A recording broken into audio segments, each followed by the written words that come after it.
May it please the Court. Your Honour, my name is Nugent, initial C, and I appear today on behalf of my client, the defendant, Mr. Johnny Wishbone. Your Honour, I respectfully apply for an application for the exclusion of evidence in accordance with Section 130 of the Evidence Act and Section 590 AA of the Police Powers and Responsibilities Act. I submit that the evidence in question, namely a written statement and a recorded police interview brought by the Crown, be excluded on the basis of significant non-compliance with the Police Powers and Responsibilities Act in regard to how this evidence was obtained. Firstly, I submit that the written statement in which my client purportedly makes full admissions is inadmissible on the basis that the police have deliberately and blatantly disregarded their legislative obligations and the procedures under the Act. Secondly, I submit that the recorded interview with my client is also inadmissible, as the police failed to execute their obligations correctly when interviewing my client at the police station. Your Honour, I will now proceed to outline the circumstances in which my client was arrested and charged. I submit that during this process, the arresting officers breached the Police Powers Responsibilities Act and Code. Your Honour, my client has had 106 property-related charges laid against him.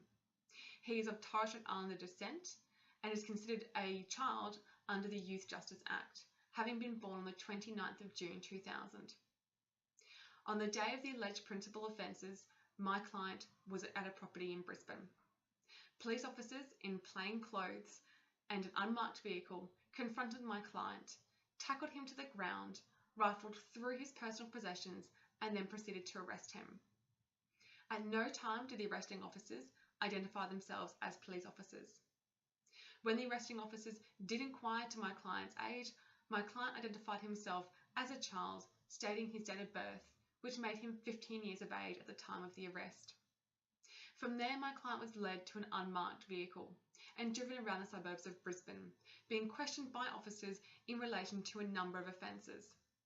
The officers pointed to properties and asked my client, "I suppose you broke into this house. Did you break into that house there? What about this one?" To which my client said, "Yeah, I think so. I'm not too sure. I can't remember." And this went on and on 106 times. Your Honour, in regards to this evidence being relied upon by the Crown, I draw your Honour's attention to the police officers' failure to record and document their questioning of my client, and then to present my client with a draft statement. The police have simply taken what was said at the scene by my client and put that into a statement, which, might I add, was drafted 3 months after the time of his arrest. My client then taken some 15 kilometres away from the alleged offence to the Brisbane City Police Station, where he was then interviewed. He was introduced to an independent person, supposedly a support person, although we have no record in the statement of who this person actually is. My client is then told by this independent person prior to the police officer coming into the room, and I quote, "Just tell them the truth and answer the questions of the police officer." My client then went on to make full admissions. Your Honour, I submit there has been a great miscarriage of justice through the numerous breaches of the Police Powers and Responsibilities Act, notwithstanding the Code. May I please direct your Honour's attention to Section 5 of the Police Powers and Responsibilities Act, in particular subsection E. Your Honour, pursuant to this provision, I submit that my client was not afforded fairness, and his rights were certainly not protected. At no time he was informed of his basic right to silence under Section 26 of the Code. Furthermore, the arresting officers were made aware that my client was a child.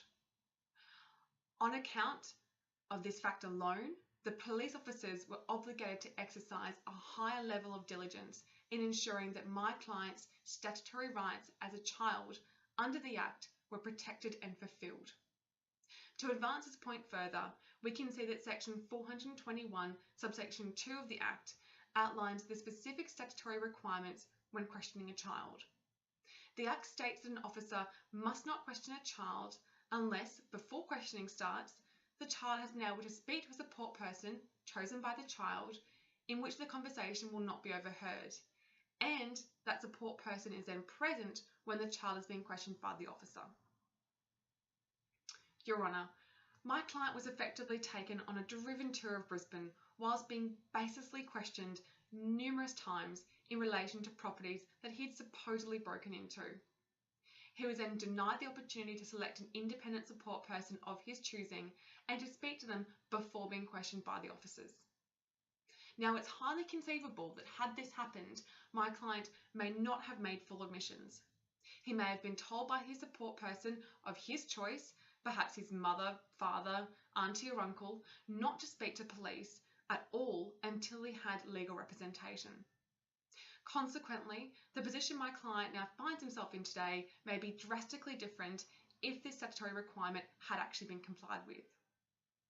Now, furthermore, I submit that when the police officers conducted the interview with my client at the police station, this section of the Act was further breached. Now, granted, the police officers did provide a support person for my client during this interview. However, this support person was not independent and not chosen by my client. As I said earlier, my client could have had a relative present, but instead he was told by a complete stranger to just tell the truth and answer the police officer's questions. I would now like to turn Your Honour's attention to the evidence issues stemming from my client being of Torres Strait Islander descent.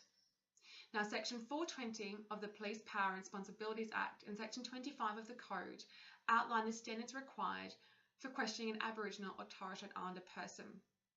These provisions include that the police are to notify legal aid and provide a support person. This was never done for my client. These provisions also make reference to establishing educational capacity and the ability to respond to questioning, also something which was not completed for the police for my client. Your Honour, I'd further advance that these legislative provisions in regards to interviewing Aboriginal and Torres Strait Islander people apply to adults. Now, in the case of a child being of Torres Strait Islander descent and taken into custody, questioned by police, the obligation on officers to comply with these requirements would no doubt be higher.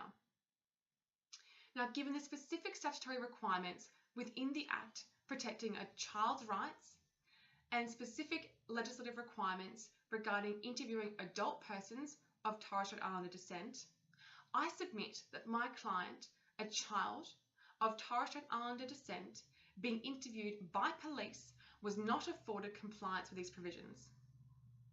Now, pursuant to this rationale, I ask Your Honour, after consideration of the relevant legislation, and if Your Honour indeed finds that there has been breaches of the legislation, to exercise the inherent discretion of this court using the principles established in Bunning and Cross and Crown and Island, and not allow the evidence against my client to be entered. Unless Your Honour has any further questions, that concludes my submissions. May it please the Court.